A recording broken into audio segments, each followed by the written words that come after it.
¿Qué tal? ¿Cómo están, amigos de Es Diario? Espero que estén mejor que yo, que estoy, como ustedes pueden notar y comprobar, afónico.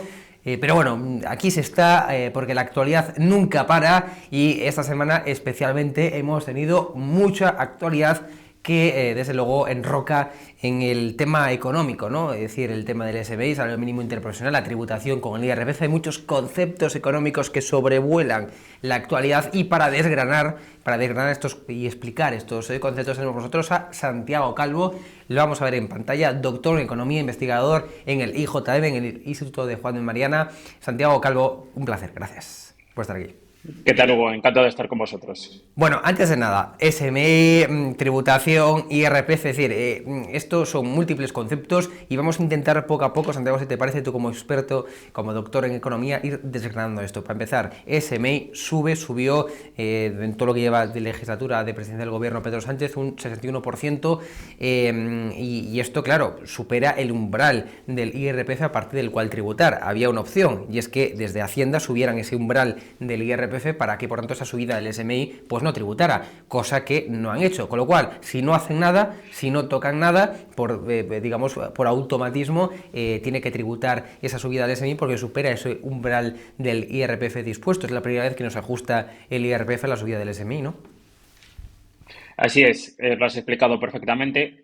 Hasta este año teníamos un salario mínimo de 15.876 euros que coincidía exactamente con el mínimo exento del IRPF.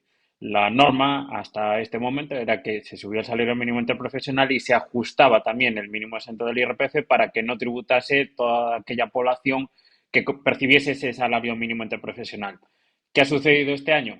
Pues que se ha subido el salario mínimo interprofesional un 4,4% hasta alcanzar los 16.576 euros, es decir, una subida anual de 700 euros, pero desde Hacienda se han negado a aumentar ese umbral, ese mínimo exento, y por lo tanto esos 700 euros extra que van a percibir toda aquella población que percibía ese salario mínimo interprofesional, algo más de 2,5 millones de personas, van a empezar a tributar. Es cierto que aquí, dentro de esas 2,5 millones de personas que perciben el salario mínimo interprofesional, realmente no van a estar obligados al pago del IRPF todo el mundo. ¿Por qué?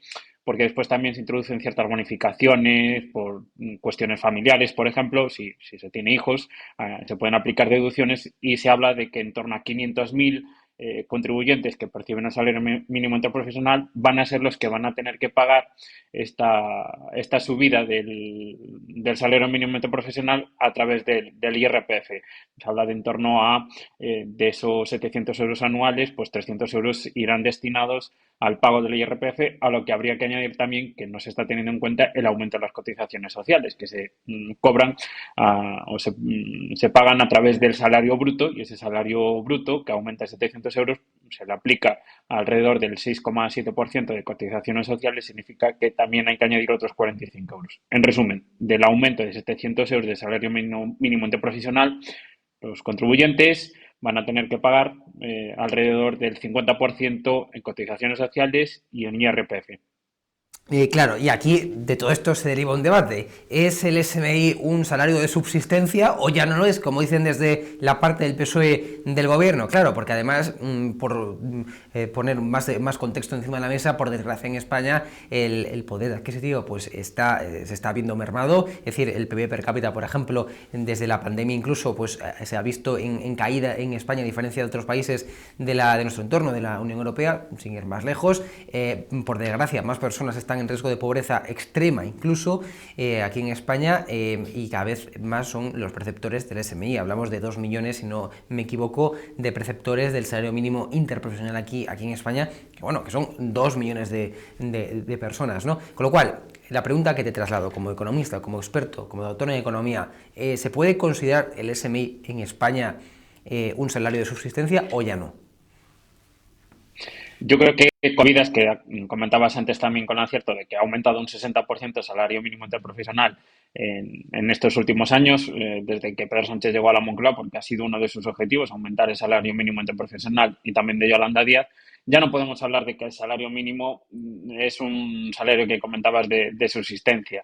De hecho, el salario más común en España, el más habitual, coincide con el salario mínimo interprofesional y está relativamente cerca del salario medio. De hecho, en muchas regiones de España, muchas comunidades autónomas, ya podemos estar hablando de que el salario mínimo interprofesional supera el 60% del salario medio, que es ese objetivo que se marca el gobierno de que suba el salario mínimo interprofesional cada año. Entonces no podemos hablar de salario de subsistencia y por eso surge este debate político dentro del seno del gobierno e incluso también de los técnicos de, bueno, pues si al final vamos acercando el salario mínimo interprofesional al salario más común, al salario medio, la lógica que esas 2,5 millones de personas, pero ya no solo esas 2,5 millones de personas que perciben el salario mínimo, sino también aquellas pensionistas, por ejemplo, que reciben una pensión cercana a esa renta, pues que también contribuyan al mantenimiento del Estado. Y eso ya es un debate político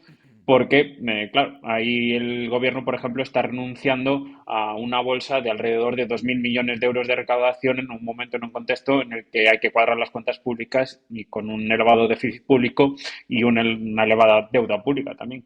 Claro, pero esto es un debate, Santiago, interesante, muy interesante, claro, porque como tú dices, en términos, por definición, en términos conceptuales, el salario mínimo, desde el punto de vista que se acerca al salario medio en España, el salario, por tanto, más común en España, que más se da, claro, deja de ser un salario de subsistencia, pero aquí la pregunta es, quizás no es que el salario medio en España sea considerado también, a tenor de lo que hay en otros países de la Unión Europea, un salario también de subsistencia, es decir, por mucho que se esté acercando el SMI al salario medio y por tanto a nivel de definición, a nivel conceptual, ¿no?, deja de ser un salario de subsistencia, pero igual es que son ambos un salario de subsistencia, es decir, pues con 1.184 euros al mes en 14 pagas, que es lo que quedó actualmente el SMI en Madrid, vamos, es decir, no es que no llegues al final del mes, es que no llegas ni a mitad del mes. No llegas ni a mitad del mes, ¿no? Si nos vamos a cualquier gran ciudad o mínimamente ciudad mediana, no se llega ni a mitad del mes, insisto, ¿no? Ya no al final, ni a mitad del mes, ¿no? Entonces, estamos ante quizás viendo un fenómeno de que los salarios evidentemente han caído,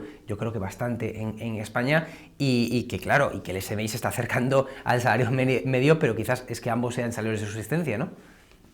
Efectivamente, de hecho también hemos visto los datos de la encuesta de condiciones de vida y, por ejemplo, dentro de las clases medias, datos tan relevantes como el llegar a fin de mes, pues 1 de cada 4 personas que se consideran clase media, que se encuentran en una distribución de la renta alrededor del 50%, por ejemplo, es decir, no estamos hablando de los más pobres, tampoco de los más ricos, los que se encuentran en la media, pues 1 de cada 4 no llegan a final de mes y la mitad no pueden afrontar gastos imprevistos a lo largo del mes.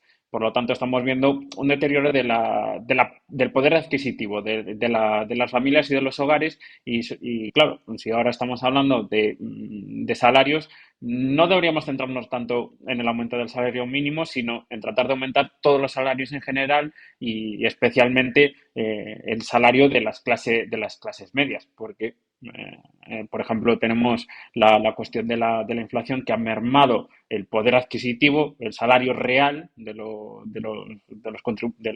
ciudadanos, porque aquí una cosa es el dinero que vemos en la cuenta, es cierto que ganamos en términos nominales, pero después a la hora de la compra pagamos y gastamos en términos reales. Es decir, si a nosotros se suben los precios a la hora de ir al supermercado, por ejemplo, independientemente de que percibamos más dinero al mes porque nos han actualizado un poco el salario en función del IPC, pues claro, si suben todavía más los precios, como hemos visto estos últimos años, pues ese salario no llega para cubrir los gastos necesarios para hacer una vida que podremos considerar como digna o mantener el ritmo de vida que llevábamos hasta hace unos años, hasta ese aumento importante de la inflación que llevamos registrando desde el 2021. Decía Patxi López, el portavoz del PSOE en el Congreso, precisamente entrando en este debate que estamos teniendo ahora mismo, y esta es la posición, el argumento del PSOE. Escuchen. Pues los choques nunca son agradables, ¿no?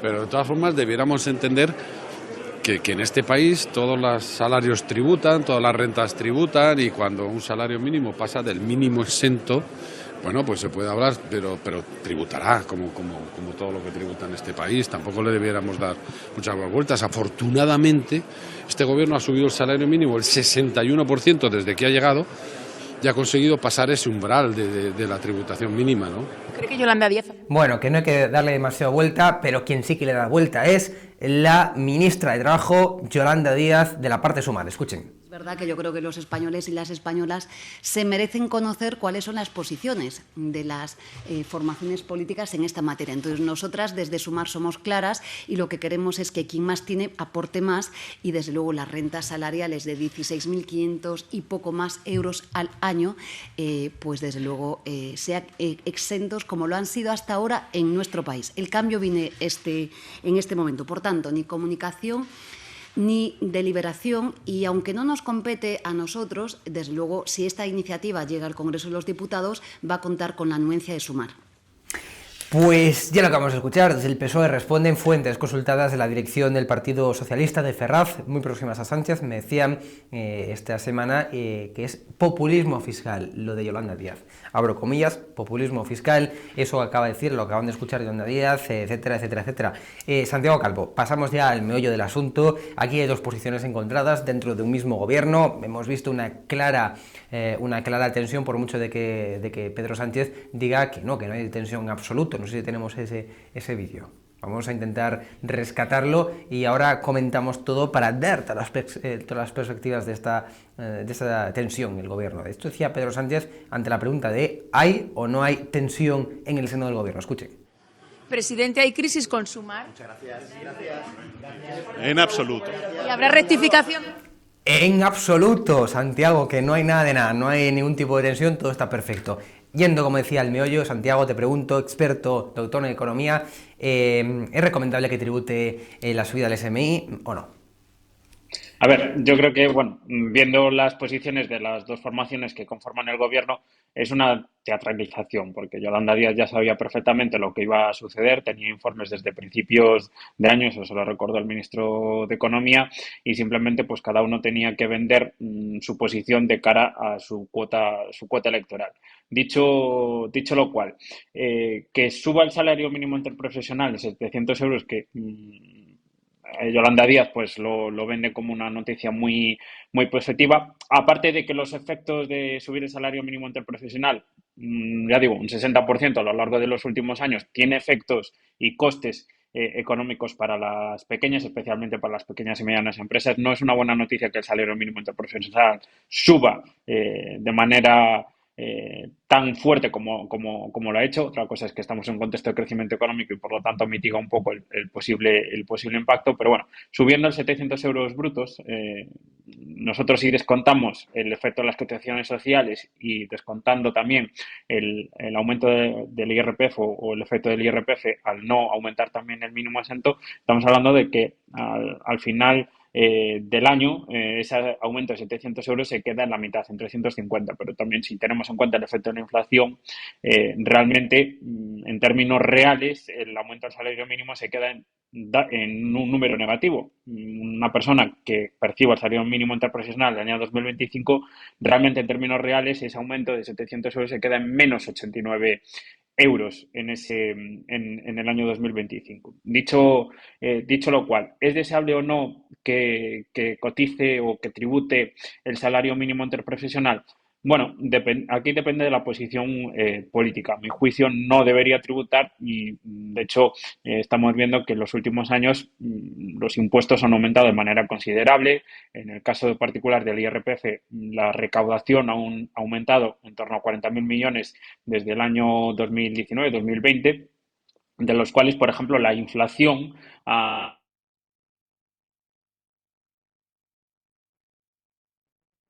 impacto muy importante del efecto que ha tenido el aumento de los precios en el aumento de la recaudación.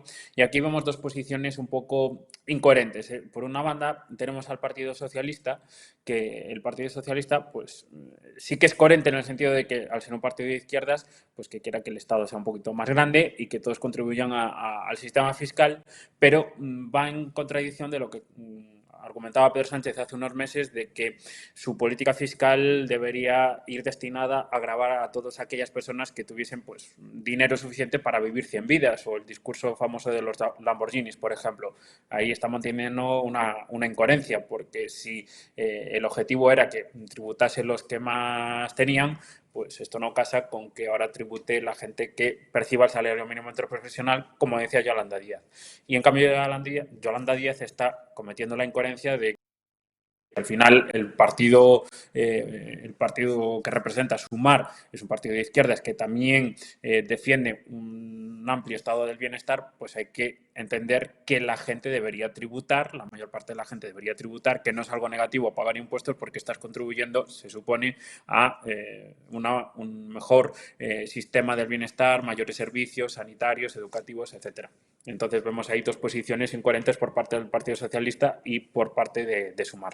Claro, y luego también hay efectivamente una cosa que se llama por ahí volando, se llama presupuestos, y de que hay que cuadrar ingresos y gastos, ¿no? Realmente parece que no es demasiado lo que va a recaudar el gobierno, ¿no? 2.000 millones, que claro, dicho así suena mucho, pero a nivel de presupuestos, en un presupuesto de 1 billón con B de euros, pues evidentemente es ese chiqui, 1 millón arriba, 1 millón abajo, como decía María Jesús Montero, ¿no? Entonces, insisto, hay presupuestos y tienen que cuadrar los ingresos con los gastos, ¿no?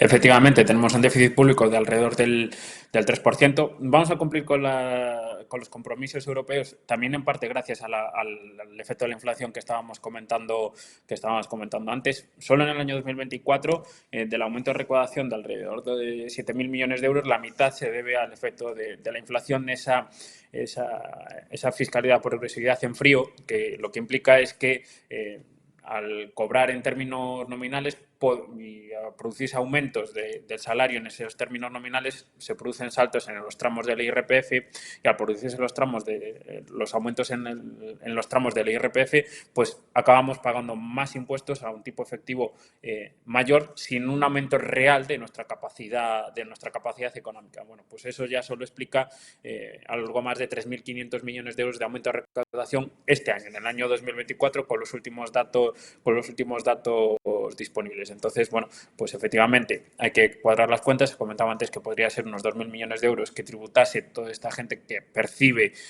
algo más de 15.876 euros, el mínimo interprofesional, hasta el año 2024. Además, hay que tener en cuenta que estamos en un contexto que también tenemos que ahora aumentar, por ejemplo, el gasto en defensa. Teníamos una previsión de que el gasto en defensa aumentase hasta el 2%, pero en 2029, y ahora ya desde instituciones europeas nos reclaman que el aumento del gasto en defensa hasta el 2% debería producirse este mismo ejercicio, este mismo año. Esto implica aumentar en torno a 4.000 millones de euros el gasto en defensa. Entonces, lo que comentabas, pues millón arriba, millón abajo, en un presupuesto de 500.000 millones de euros, en el que, por ejemplo, las pensiones se come buena parte de ese presupuesto, una tercera parte del gasto público va destinado a pensiones, pues el margen para poder gastar en defensa o en otro tipo de partidas se estrecha, salvo que el gobierno apueste por una reducción del gasto público, quitar grasa del gasto público, en línea, por ejemplo, de lo que está haciendo ahora Estados Unidos. Mismo ayer lo que comunicó Donald Trump, bueno, pues en este caso pues hay que aumentar los ingresos públicos, y al final, ¿cómo puedes aumentar los ingresos públicos? Pues a través de estas medidas que se traducen en que toda aquella gente que perciba el salario mínimo interprofesional, pues que empiece a pagar el IRPF. Y Santiago, hablas de Donald Trump, es decir, no me resisto a no preguntarte por los aranceles de Donald Trump, que te pregunto, ¿van a afectar o no van a afectar a España, a la Unión Europea? Te pregunto más que nada porque los patriotas, como se autodenominan, de Vox, están aplaudiendo todos los días a Donald Trump. Digo, es decir, entiendo que si aplauden todo el día a Donald Trump quiere decir que no va a afectar a España los aranceles, o sí que afecta. Entonces, si no, ¿cómo aplauden a Donald Trump los patriotas españoles de Vox? A ver, los aranceles de Donald Trump van a afectar a la Unión Europea en su conjunto, porque la Unión Europea es un bloque y, por lo tanto, España es uno de los miembros pertenecientes, uno de los países pertenecientes a la Unión Europea, y, por lo tanto, sí que nos va a afectar. ¿En qué medida? En un encarecimiento de los productos que podamos exportar a los Estados Unidos. Es cierto que, en este sentido, España tiene un déficit comercial con Estados Unidos, y por lo tanto pues ahí sí que no seríamos uno de los países más perjudicados, a diferencia por ejemplo de Alemania o de Francia, que sí que tienen un superávit comercial con respecto a los Estados Unidos, pero también por ejemplo tenemos una situación algo diferente a otros países, que tenemos impuestos que gravan a empresas estadounidenses, y eso Donald Trump lo ve con malos ojos, y por lo tanto podríamos ver que se perjudica ciertos productos, por ejemplo automoción o etcétera, que sí que nosotros comerciamos con los Estados Unidos, y puede que Estados Unidos aplique aranceles concretos a sectores que sí que comerciamos con los Estados Unidos. No somos de los países más expuestos dentro de la Unión Europea, repito, pero sí que nos puede perjudicar, y además hay que tener en cuenta, si se perjudica a alguno de los países de la Unión Europea, eso, aunque sea de manera indirecta, nos va a afectar a nosotros, porque nosotros sí que tenemos el grueso de nuestro comercio con el resto de socios europeos. Si a nuestros socios europeos le va mal, a nosotros nos va a ir mal. Un poco por tanto, de incoherencia, ¿no? Aplaudir a Donald Trump desde una posición y perspectiva española / europea, ¿no?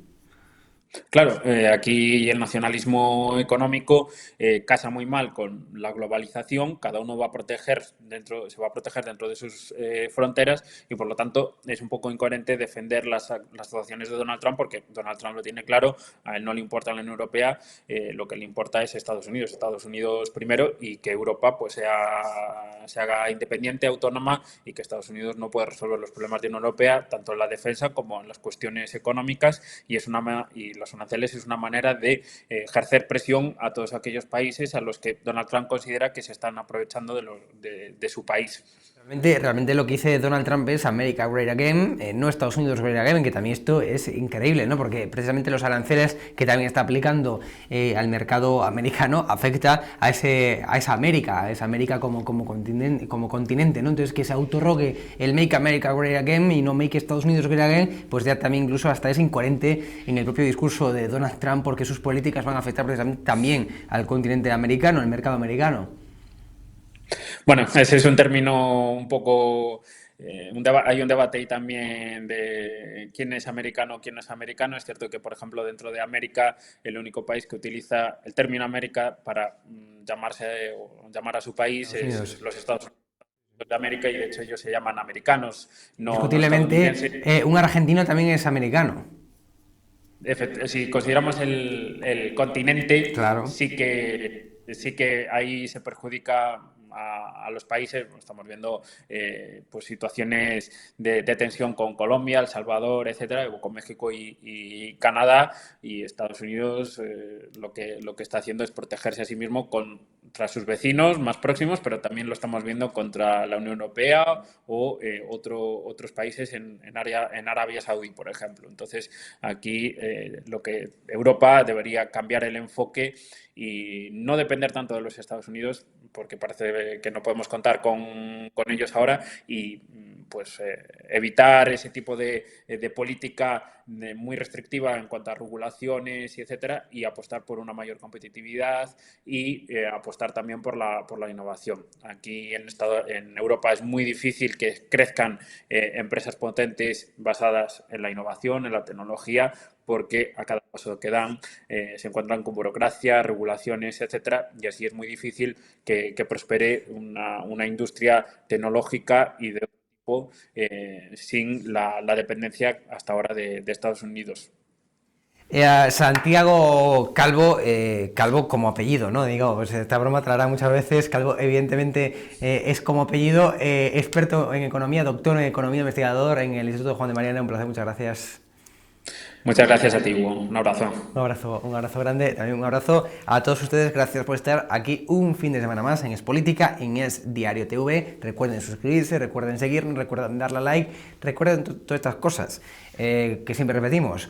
Nos vemos el próximo fin de semana aquí en Es Política. Un fuerte abrazo.